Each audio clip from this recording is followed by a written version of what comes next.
নবীজির সঠিক বয়স কত, এই বিষয়টা জানলে আপনি অবাক হয়ে যাবেন। আমরা অনেকেই বিষয়টা জানি না। জিবরাইল আলাইহিস সালাতু ওয়াস সালাম একবার নবীকে জিজ্ঞেস করলেন, ইয়া রাসূলুল্লাহ, আপনার সঠিক বয়সটা কত একটু বলেন তো। নবীজি বলছে, আমার বয়সের কথা থাক, পরে বলি, আগে তোমার বয়সটা কত একটু বলো। জিবরাইল আলাইহিস সালাতু ওয়াস সালাম তিনি বলছেন, ইয়া রাসূলুল্লাহ, সঠিক করে আন্দাজ আমি বলতে পারবো না, নির্ধারিত করে বলতে পারবো না যে আমার বয়সটা কত। তবে একটা ঘটনা যদি আপনাকে আমি বলি, তাহলে আপনি আন্দাজ করে নিতে পারবেন যে আমার বয়সটা কত। নবীজি বলছে, বলো তো দেখি, তুমি কোন ঘটনা শোনাতে চাও। তিনি বলছে, ইয়া রাসূলুল্লাহ, আল্লাহ রাব্বুল আলামিন আরশে আজিমের নিকট একটা তারা উদিত হতো।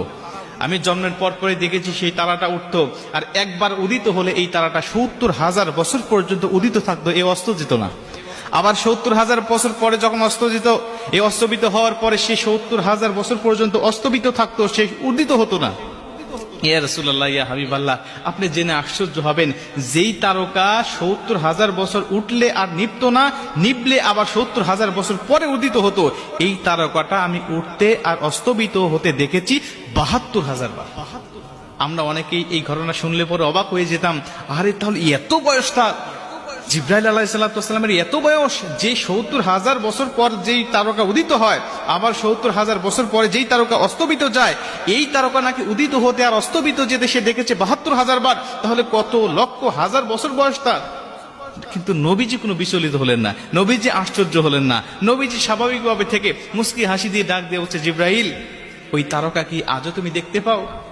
জিবরাইল বলছে, ইয়া রাসূলুল্লাহ, না, আমি আর দেখতে পাই না। নবীজি বলছে, ওই তারকাটা অন্য কেউ নয়, ওই তারকাটা ছিলাম আমি নবী, আমি নবীর নূর সেখানে উদিত হতো। মুসলমান ভাইরা আমার, খুব মনোযোগ দিয়ে কথাগুলো শুনে নিবেন। এই জন্য নবীজির সাথে আমাদের কোনোভাবেই তুলনা করা চলবে না। আল্লাহ রাসূল সাল্লাল্লাহু আলাইহি ওয়াসাল্লামের বিভিন্ন বিষয়গুলো আমরা যদি একটু নজর দিয়ে শুনতে পারি, তাহলে আমরা বুঝতে পারবো।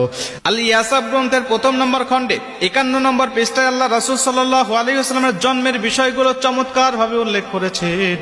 নবীজি যেদিন জন্মগ্রহণ করেছিলেন, আল্লাহ রাসূল সাল্লাল্লাহু আলাইহি ওয়াসাল্লামের জন্মগ্রহণ করার সঙ্গে সঙ্গে আল ইয়াসাব গ্রন্থের ১ম নম্বর খণ্ডে ৫১ নম্বর পৃষ্ঠায় বর্ণনা করা হয়েছে, আল্লাহ রাসূল জন্মগ্রহণ করার সঙ্গে সঙ্গে পারস্যের ১৪টি গম্বুজ মুহূর্তের মধ্যেই ধসে গিয়েছিল।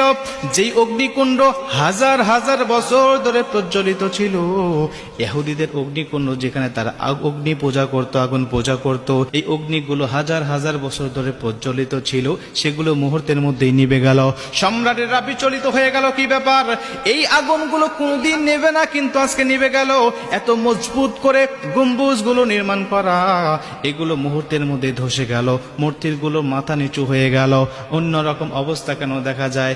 একজন সভাসদ ডাক দেয়া বলে, জাহাপনা, আমি আজকে এমন একটি স্বপ্ন দেখেছি, যেটা দেখে আমি বড়ই আশ্চর্য হয়েছি। আমি তাকিয়ে দেখি মক্কার জমিনের একটা হৃষ্টপুষ্ট উট, এই উটটা সমস্ত ঘোড়াগুলোকে, আরবের ঘোড়াগুলোকে দাবড়াইতে দাবড়াইতে, তাড়াইতে তাড়াইতে সমস্ত উট আর ঘোড়াগুলোকে দাজলা নদী পার করে দিয়া বিস্তৃত এলাকায় তারা ছড়িয়ে পড়েছে। এই স্বপ্নের ব্যাখ্যাটা, তাবিরটা কি হবে আমাকে বলে দেন তো দেখি। জ্ঞানী লোককে ডাকা হলো, আলেমকে ডাকা হলো। তিনি বললেন, শোনো, এই স্বপ্নের ব্যাখ্যাটা কি হতে পারে? অচিরেই এমন একটি মহামানব দুনিয়ার জমিন আগমন করবেন, যেই মহামানব এই মক্কা মদিনা থেকে শিরকের, কুফরের অন্ধকারগুলোকে দূর করে দিয়া গোটা পৃথিবীতে ইসলামের আলো, হেদায়েতের নূর ছড়িয়ে দিবে।